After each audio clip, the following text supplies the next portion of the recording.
Okay, we're going to call to order the Berea Tourism Commission meeting in council chambers. I'm Will Gover. I'm co-chair filling in for Bill West today. We do not have a quorum present, so we will not be voting today on any issues. We will hear reports, but again, we do not have a quorum today, so we will not be voting on any topics today.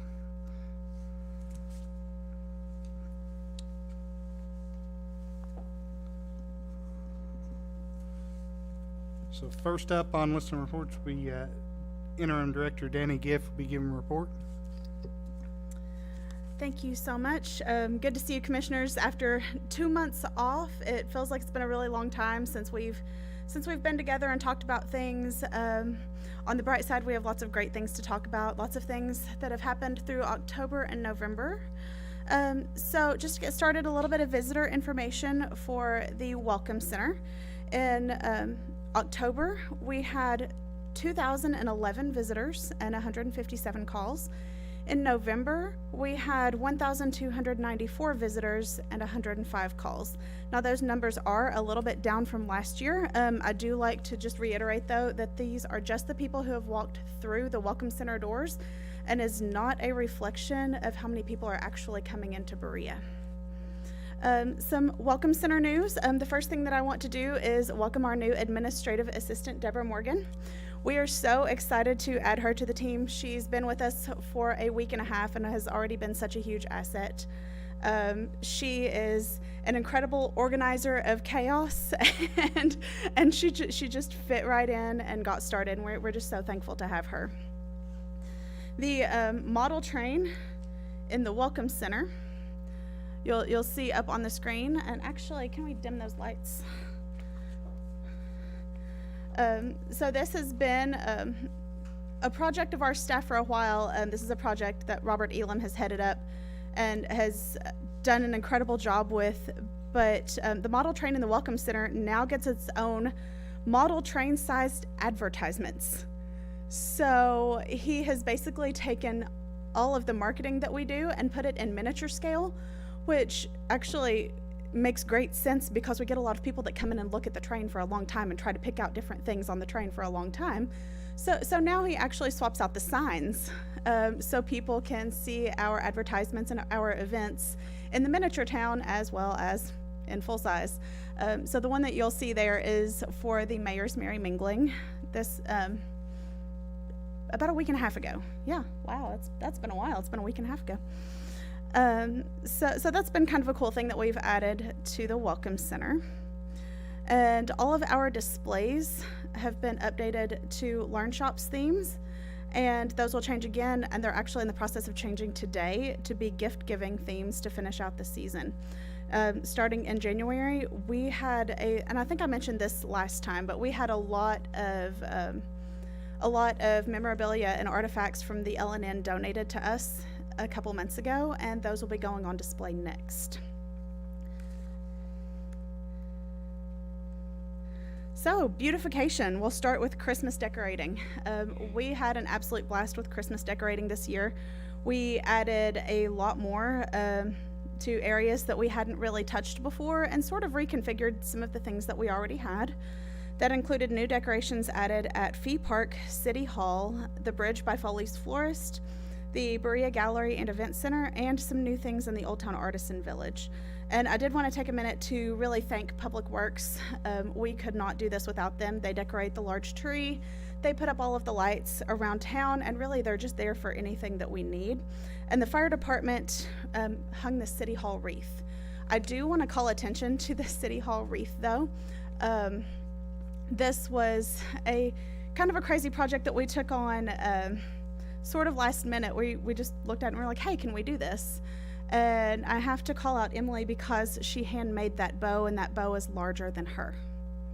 It is almost 6 feet tall. And she recovered it and made it to match everything else at City Hall, and it came out so pretty. If you haven't driven by there at night yet, I highly suggest it because it looks like Christmas. So I would also like to thank our group of volunteers. We did have 4 volunteers who wanted to come out and help us decorate.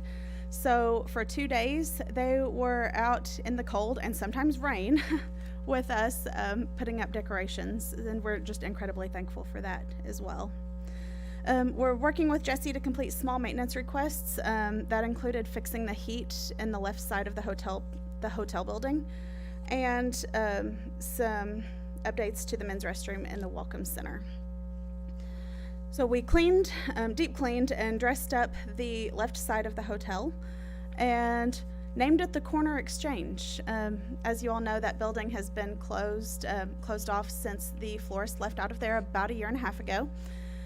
We hadn't had any real takers, but a large cry from the community to use that space, to really make everything in Old Town look open.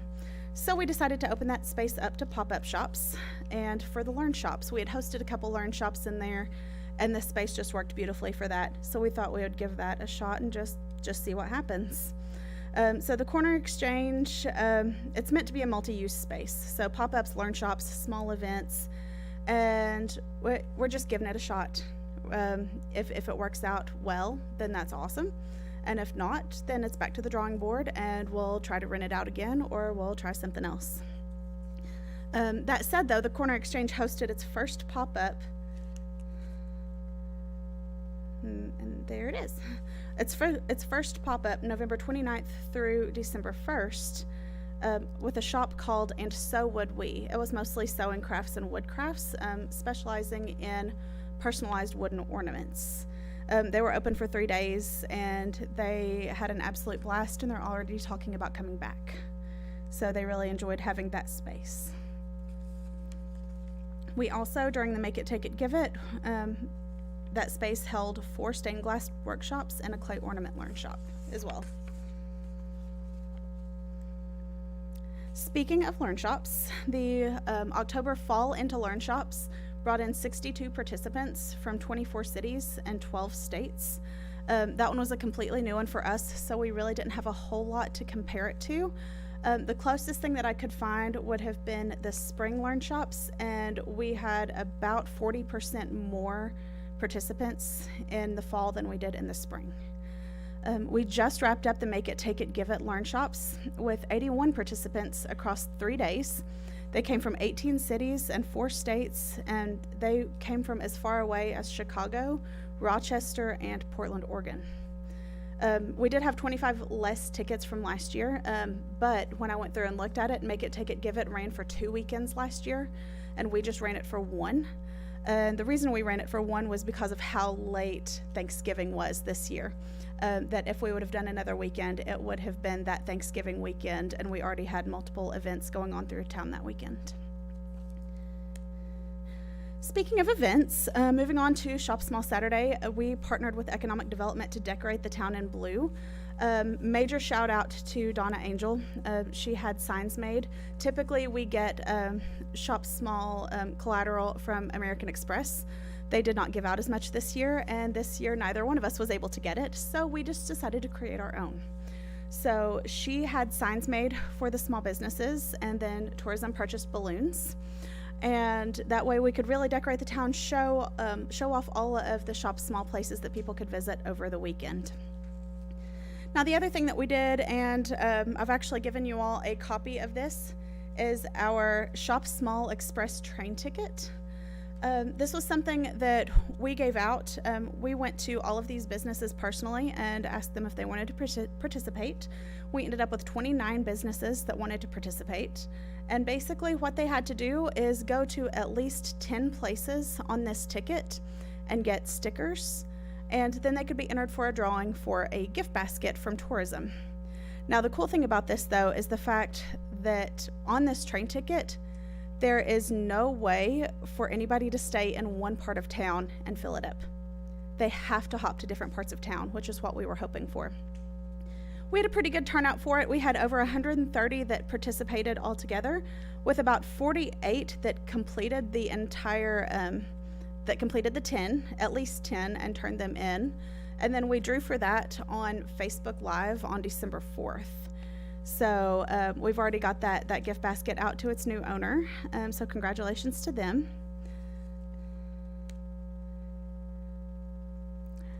And then we move on to Merry Mingling, which was that night. It was incredibly cold. We still had about 100 people for the Christmas tree lighting ceremony. And, you know, we're just thankful to not just, you know, everyone who worked that event, but also everyone who came out for it and braved the cold, because that is such a special event to our town. And the kids always really get into it, and the kids always love it. And I mean, who's not excited to see Santa? So, so we had a really great time with that. In professional development, you know, we canceled last month's meeting because we were heading to KTIA, the Kentucky Travel Industry Association conference. And I know I had hyped these girls up for the better part of a year about what that experience would be like. But it's really hard to explain until you get there and you just really see, you know, not just going to these workshops and learning about, you know, what other people are doing in the industry, but getting to network with other cities, both your size and larger and smaller, and finding out what really works for them, and learning, you know, and bringing things back. And I know in one of the workshops, Becky was ready to just tell me to stop, because every couple seconds I was passing her a note. Why don't we try this? Why don't we try this? This looks like this would work. So we all came back with some really cool ideas on how we could do things. But it was also nice to find out that we were doing some things very right, because KTIA offers something called the Traverse Awards. And those are statewide awards for different types of marketing, different campaigns, different events. And we won a Silver Traverse Award in the marketing category for the Crossroads video that we did last year with WHAS. So we were really excited. We hadn't won anything at KTIA in a couple of years, so we were excited to bring home silver for that. Now, one thing that we did on that trip that I didn't really list on here, but you'll see the pictures of, is we took a little bit of time to visit the Cincinnati Museum Center. And we did this solely for the fact that they have incredible history displays, and we're looking to update our history displays in the Welcome Center. I know that's something that we talked to you about, you know, a few months ago when we were first presented with the opportunity to become a part of the Green Book.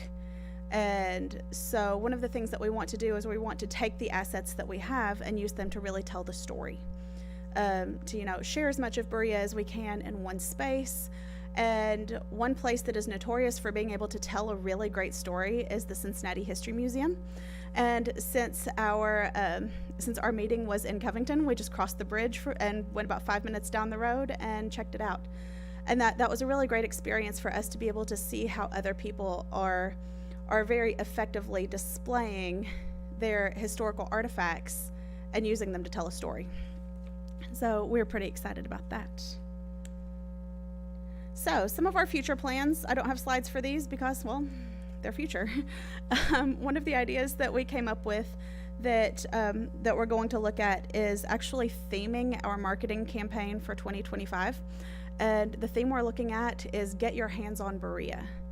So not just, you know, get your hands on Berea, but really sort of, you know, diving into that double meaning of, you know, the fact that we have all of the hands-on activities, the learn shops, getting outdoors, things like that. So we're still in the super early stages of what that'll look like, but I'm excited to see how it goes.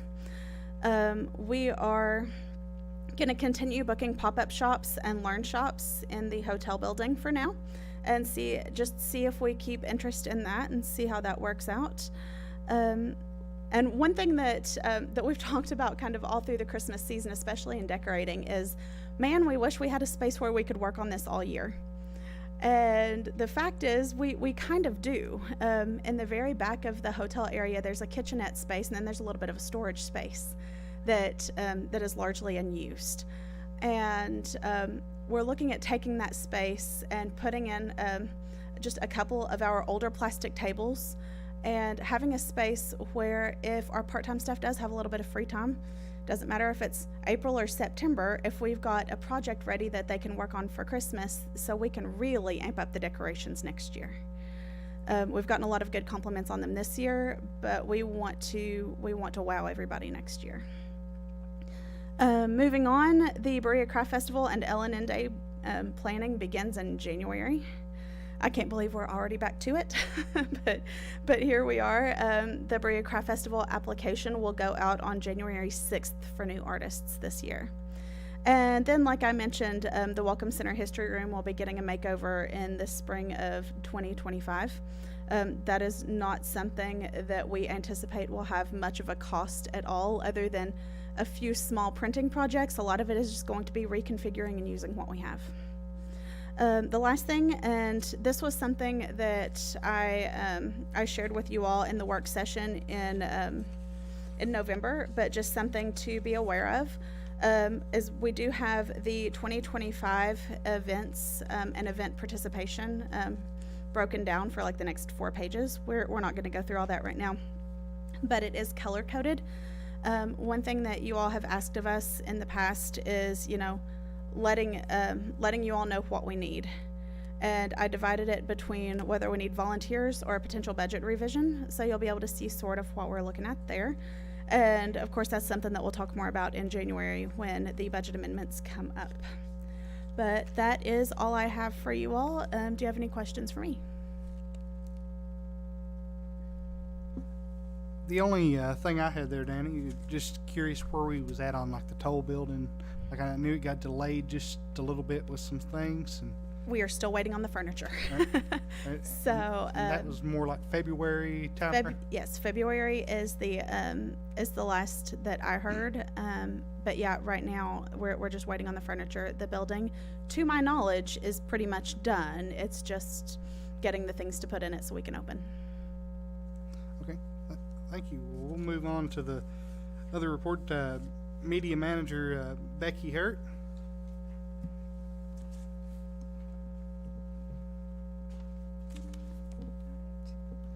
Wondering if I need to turn that back on. Or the... Me too. Good afternoon, Commissioners. Just one moment while we get our technical difficulties figured out, because I've got some fun stuff to show you today.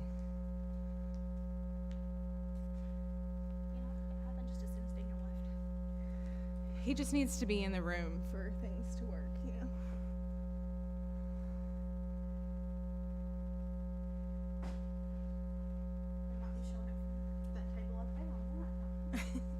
And it,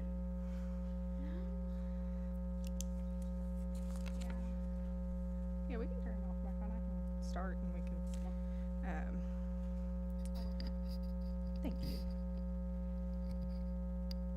So as Danny was mentioning, we have had so many exciting events going on since the last time we met with you all in October. We've had our fall learn shops, our Make It, Take It, Give It learn shops. We did the Shop Small Express ticket event. We had the Mayor's Merry Mingling, Shop Small Saturday. So with all of those things, of course, we have to promote them and let people know that they are going on. So you'll see in my completed projects, we've really wrapped up a lot of things as far as events, as well as for our paid advertising as well. So at the top, you'll see my constant contact emails. That's just me email blasting people to let them know about learn shops, Make It, Take It, Give It, etc. Flyers and graphics, I'm always making new ones of those, of course, to post on social media and to print in-house.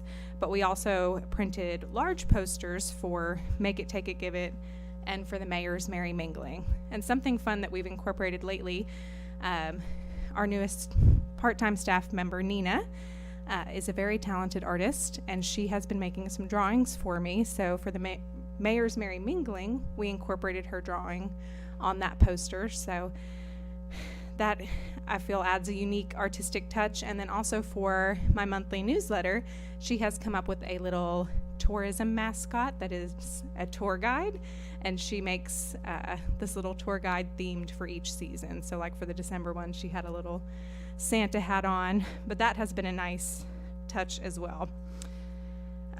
You'll see with RPM, I had a lot of deadlines that we just completed with them. Of course, in that fourth quarter, we're going to be doing more paid advertising as we're in the holiday gift giving season. And all of those ads were in your last packet. If you remember, the last packet had tons at the end. We've got a few this time. Through Courage Media, since the last time I saw you all, and again, that is through RPM. So Courage Media is through RPM. Our quarterly content shoots, we have completed our fall and winter since the last time I saw you all. So those are where we create video and photos that we can pull from for future marketing. So with each of those shoots, we receive a 30-second commercial, two 15-second commercials, and tons of photos that we can then pull from in the future. So hopefully I will be able to show you those commercials today. With Fox 56, that's what we were, well, with the content shoots, that was our ARPA funding was used for that, but as well with Fox 56, that was our ARPA funding. We did Out and About with Deanne Stevens. We filmed on October 16th, and all 3 segments aired on the 22nd, the 24th, and the 25th during the 7 and 8 a.m. news blocks. And they filmed Nicura Ranch, the Brea College Farm Store, and a Learn Shop segment with Jonathan Dazzo and myself. And for Live from Chevy Chase, that's actually a half-hour show that aired at 9 a.m. On November 15th. Tam and Lee are fabulous hosts. They're very funny. They, kind of banter back and forth. And within that half-hour show, they did 2 kind of featured segments, and they did that with Fire and Fern Glass Studio and Homegrown Hideaways. So we actually drove out to Homegrown Hideaways, brought them all out there, and filmed a segment there as well.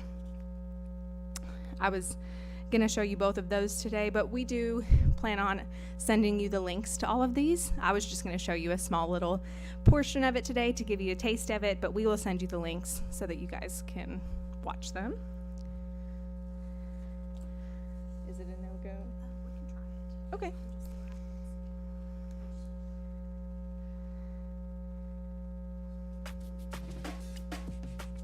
Uncover the The sound is...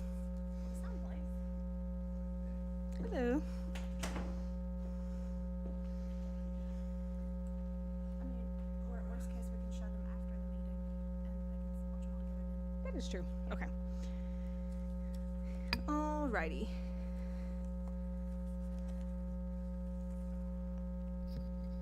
But we have had a lot of video projects since the last time I saw you all, whether it be through RPM or Fox 56. And we had our last homepage takeover with Fox 56 as well, focused around shopping small this holiday season. So that's really been my main focus this final quarter, is encouraging people to shop small and to come to Brea to find unique gifts. You'll see in my current projects, we already have some deadlines coming up for our spring marketing through RPM. So I put on there, even though I'm getting them to them right now, I put the dates that all of these magazines come out. So that kind of shows you a timeline. And I'm also working on by the end of this week, I'll be getting out a 25 under 25, just as one last little final holiday push. So that will be a social media post, just a kind of gift guide for people, as well as a flyer that we can hand out at our Welcome Center. And I've been trying to incorporate more reels and videos into our social media as well, you may have noticed. If you go to notable dates, we've talked about a lot of these, but I did want to mention that Danny and I met with Jody Whitaker, who is Brea College's Media Relations Manager, because we have partnered a little bit through these video opportunities. So we connected with her, and we were happy to meet her and learn more about Brea College and what is needed there whenever we collaborate. At the KTIA conference, as Danny mentioned, it was a very inspiring experience, and we had wonderful large sessions for everyone, but we also had the opportunity to go to breakout sessions as well that were more in our specialized areas. So I went to should influencers be a part of your paid media, as well as the simple power of podcasts. And you can see my kind of recap there, both very interesting. And it was such a nice networking experience for me to be able to talk to the other media and marketing specialists for each tourism department around the state, and to kind of gain some perspective on what other people are doing. You can see my social media numbers next. We have increased our followers on both Facebook and Instagram. I am hoping that we will be at 17,000 followers on Facebook next time we meet, so fingers crossed. And for Constant Contact, soon we will be uploading, or importing rather, over 1,000 contacts that we got from our Kentucky Living September issue. So those were people who signed up saying, yes, we want more information on Berea, and gave us their emails. And at the very end, you can see our Lex Today, Lou Today, and Indy Today banner ad. This one, when you see it on a computer screen, is really sweet. It's got some snowflakes that fall down, so it's kind of an interactive ad. And then we've got this 4th page Ace Magazine ad, again focused around holiday shopping. We've got glass blowing, some woodworking, and jewelry there. And then on the last page, you can see our meta ads that we ran October 28th through the 24th. So they're kind of a transitional period. You know, it's fall, but you are going into the holiday gift giving season. So for dining, we have one casual option and one finer dining option there. For fall, I kept it with hiking and biking, because I would say those are probably the 2 most popular outdoor that time of year. People aren't out on the water as much. And then for holiday shopping, we kept it with some kind of festive handcrafted items. Do you guys have any questions for me? I know there's been a lot. I don't. Thank you, Becky, and we'll move on to media manager report, or we've already done that. Group planner report, Emily Reynolds.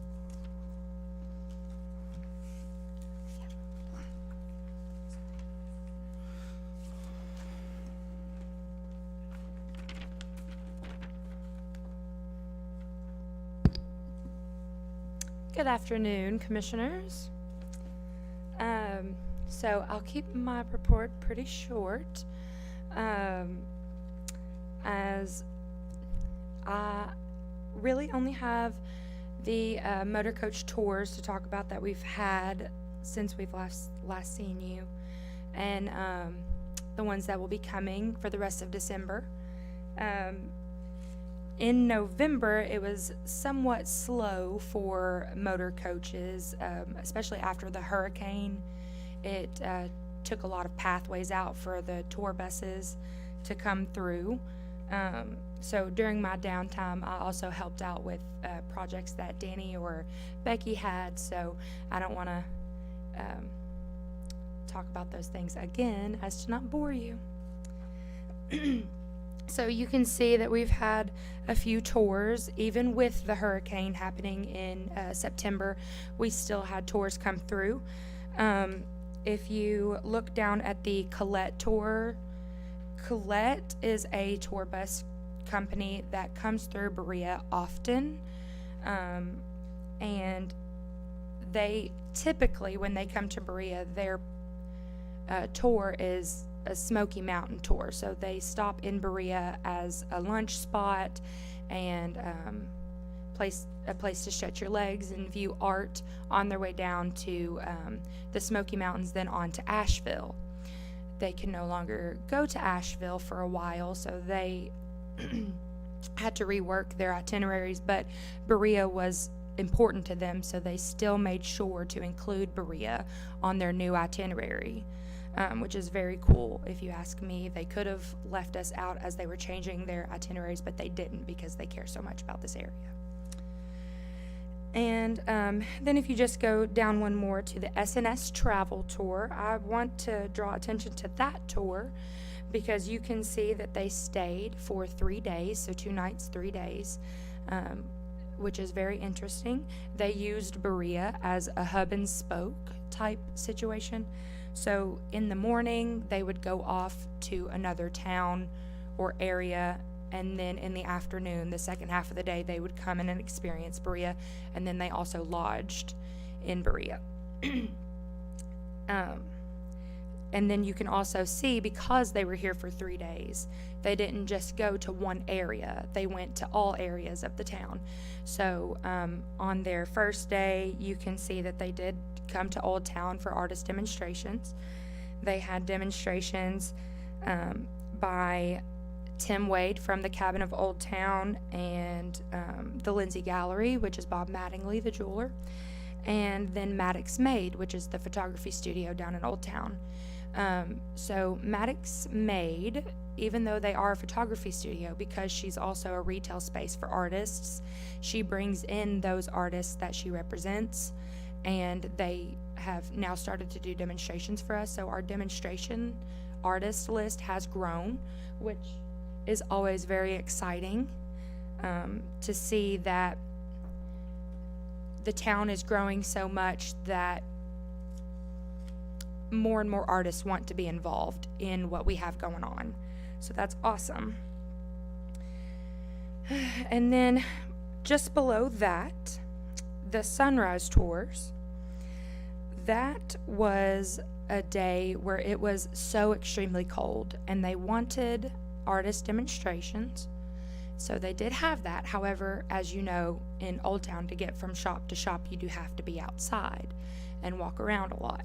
So they were pretty cold out in the outside while walking to the demonstrations, but that did not bother them at all. It didn't slow them down a bit, because we set up a station within the Welcome Center, which we commonly do during the winter months, for either hot chocolate or hot apple cider, whichever we have. So we had a table set up for them for hot chocolate and cookies. So when they did feel like they were getting cold, they could step inside the Welcome Center and drink them some hot chocolate before they go to their next demonstration. The demonstrations were held indoors. It's just the walking outside that made them cold.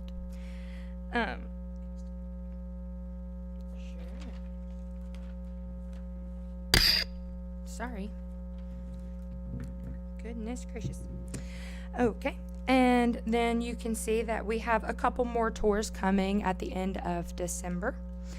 And so the Croswell tours, they're coming twice.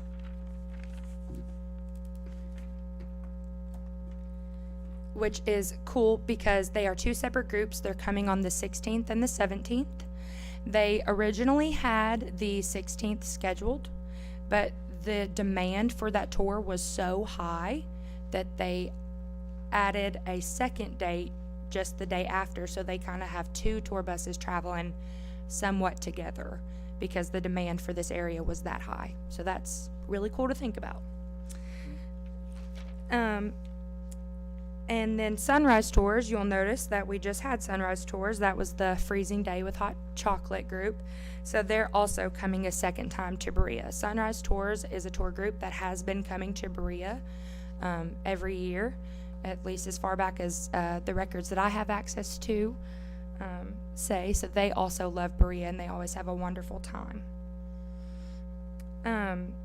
Other tours that I would like to draw attention to, just to kind of praise our staff, but also our artists in the area. So not all tours that come to our area are planned. Sometimes they're surprises. Sometimes buses roll up on us and just like to see what we have going on. So this group, they're called A Brighter Future, and they are located in Richmond. They are a facility that assists special needs. And so to get them out and give them something to do, they try to find different activities, and so they got onto our website and found our public art page, and they wanted to do a tour of the public art in town, self-guided, and so they just happened to roll into Old Town. Our part-time staff, they ran back and got me, said, Emily, we have a surprise bus, you got to come out here. So I came out there, and we were able to introduce ourselves to this bus, and they came in and they showed up on a Wednesday. So our wood carvers were on our back platform carving away. And so they were able to come into the Welcome Center and look at our history room. We had a few of them that were just enthralled by the Train Village, and they really wanted to know when L&N Day was. Although at that time we don't have a date, so I couldn't let them know that. But they are already planning on coming back for L&N and different things like that. But then they also went to the back platform to view the wood carvers, and the wood carvers were absolutely so sweet to them and explained their process.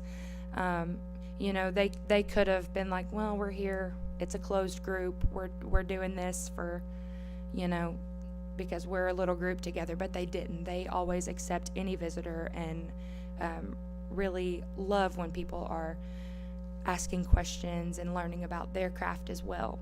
And so after we were finished with the group leader did come up to me afterwards and just thanked us 100 times over how special that day was for them.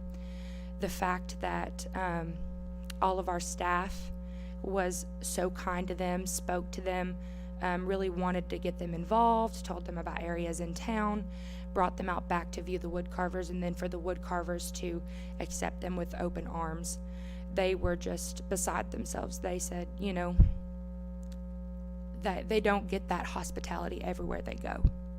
Basically, sometimes people might ignore them or just not feel the need to introduce themselves. And so for them to be involved as much as they were, and for everyone to come up and make them feel like a friend, that really meant something to them. And it was special to me, and I'm glad to know that those are the type of people I work with, and those are the type of people that are in our town. And then we did go to KTIA, and I just wanted to share with you guys they're called breakout sessions, but workshops type things at KTIA that we went to.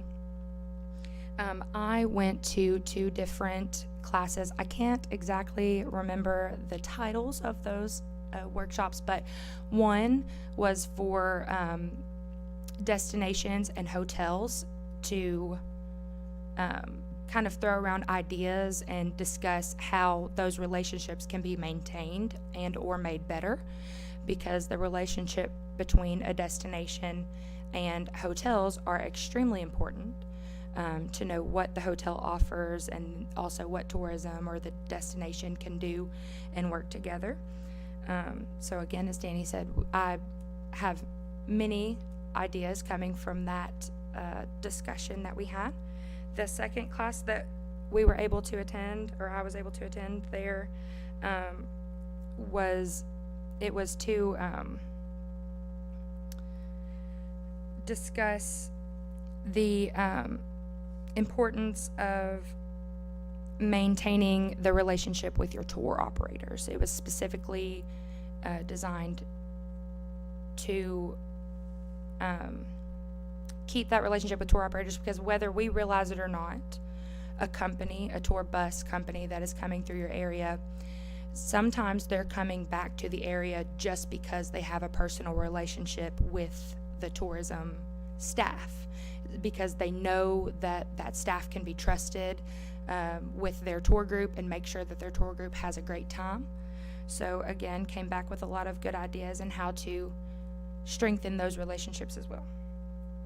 And last thing, just another little tidbit about our Train Village. We did go to the Cincinnati Museum, as Danny said, and if you've ever been there, you'll know they have a huge Train Village. So we did stop by there to also get some ideas, or maybe see if we're doing anything the same as they are, and we actually discovered that we do. So they have a little scavenger hunt with different characters in their train village, and you have to see if you can find all the, I think when we went there were scarecrows because it was still considered fall, so you had to find so many scarecrows in the town. Well, we have been doing that since Halloween with our train village. So during Halloween time we hid a little Beetlejuice in our train village, so people had to try to find him. And currently we have a little Santa Claus hidden somewhere in our village that people have to find. And again, that draws attention to the train village, and it draws attention to the advertisements that are in the train village as people are sitting there longer and longer trying to find the characters that are hidden. So I just wanted to praise our Robert for doing that for us as well. Anywho, do we have any questions? I don't have the spreadsheet in front of me. I'm actually currently working on that for our end of year recap. So that's what I'll be reporting on in January. But if I had to guess, I would estimate probably around 30, 35-ish. I'll have to, I don't have my full report complete yet though. I do keep a running Excel spreadsheet of those tour buses. So I do have an idea. I just don't know the exact number off the top of my head right now. Sorry. Thank you, Emily. That'll conclude the reports. Again, this was not a voting meeting due to not having a quorum at the start, so we'll roll in. Commissioners have any other comments before we adjourn? Thank you. Yes. Love to see it if y'all would like to play the video.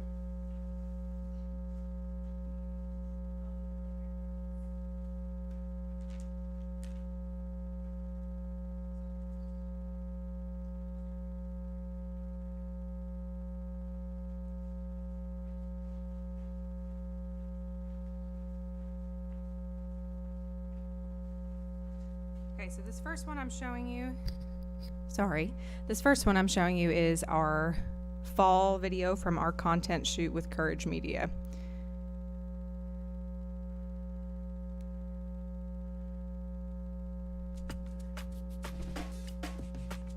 Uncover the charm you find in Berea, Kentucky. From a local show to a natural retreat with cozy cabins, hiking, fishing, and more. Experience unique flavors you can only find in Berea, Kentucky. From finer dining to delicious cafes, we know you will find a new favorite. Craft your adventure. Visit Berea.com.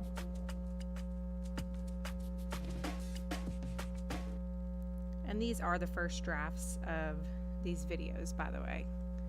So there might be a couple changes. It did snow on the day we were filming the winter one, so that worked out good. Experience the charm and unique history in Berea, Kentucky. From historic hotels and finer dining to one-of-a-kind pieces created in front of your eyes, we know you will find exactly what you are looking for.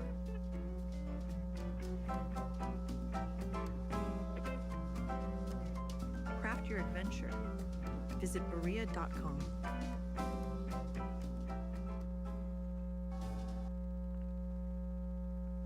I was trying to turn the volume up, but I don't know if we can. And then I just wanted to give you a little taste of Live from Chevy Chase. This is through Fox 56. Those were the two hosts, Tam and Lee, I was telling you about. This shows you a little bit of their personalities. They went to Fire and Fern and Homegrown Hideaways, but they also, it was a 30-minute long show, so they also had a portion of their show, just the two of them talking all things Berea. But I wanted to show you a little bit of the glass blowing portion.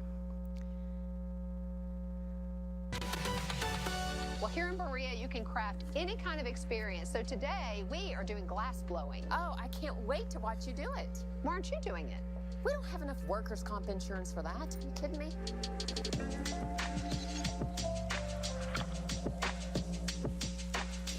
Well, I am so excited. We are standing here in Berea, Kentucky, getting ready to do some glass blowing. It's such a popular thing to do down here, and I am standing with the owner of Fire and Fern. I've got Lauren Moody with us, and we are here to talk glass blowing. Oh, yeah. Hi, thank you for having us Thank here. you for being here. We're so excited for you guys to be here in the space with us and see what we do. Yes. And experience some glass blowing too. So you're new. So, for the sake of time, this is a 6-minute video.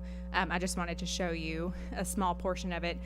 The first part, they do an interview with Lauren, one of the artists and owners, and then the second portion, one of the hosts actually blows glass with Jacob Moody as well. So I will show you a little bit of that.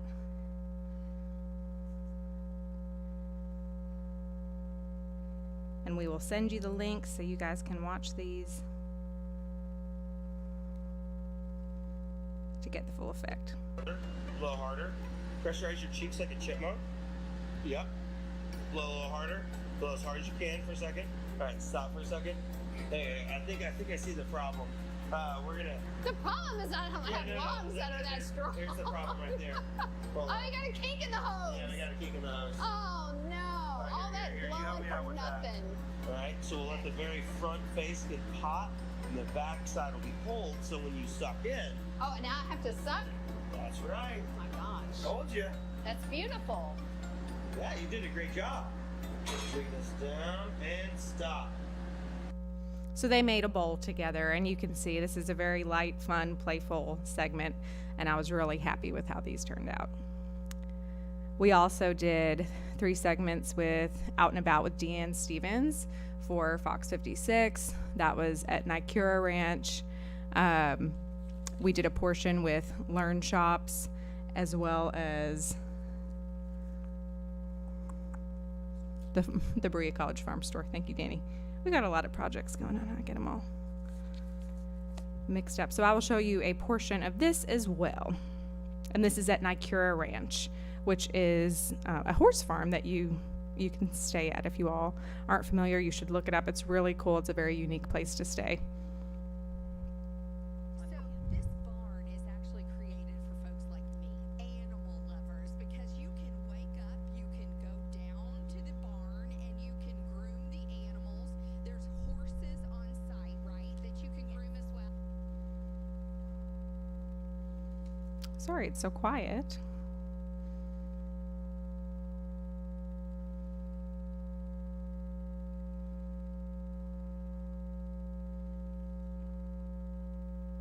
Horses on site, right, that you can groom as well. Yes, we have 3 horses, and we allow guests to interact with them, and you can participate in grooming when we do their nightly grooming. Do the guests just love that? That's something I would love. Yes, they do, and we love it too because we get grooming help, but they are just the best, and it's so relaxing and calming, and you're grooming them, and they're coming up and snuggling with you. It's just the greatest experience. Well, Matt is showing the thoroughbred room. This is one of the newer rooms in the barn. Tell us about this one.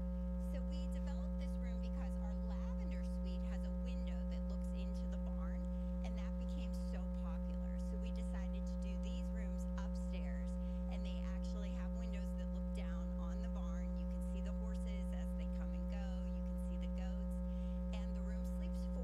It has a small living room with a bathroom, and then we have the separate bedroom in the back. So are all the rooms similar to them?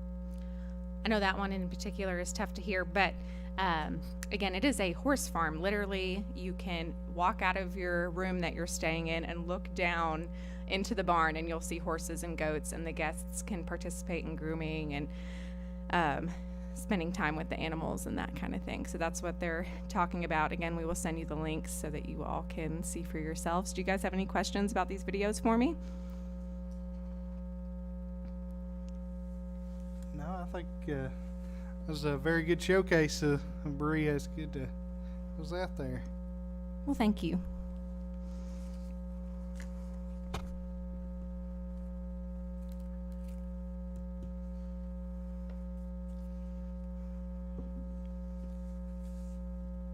Well, that concludes unless anyone has any other comments, commissioner comments. Motion to adjourn. Yeah, yeah. Yeah, we don't have to have a motion. We wasn't a voting meeting. Let's go. Yeah, no.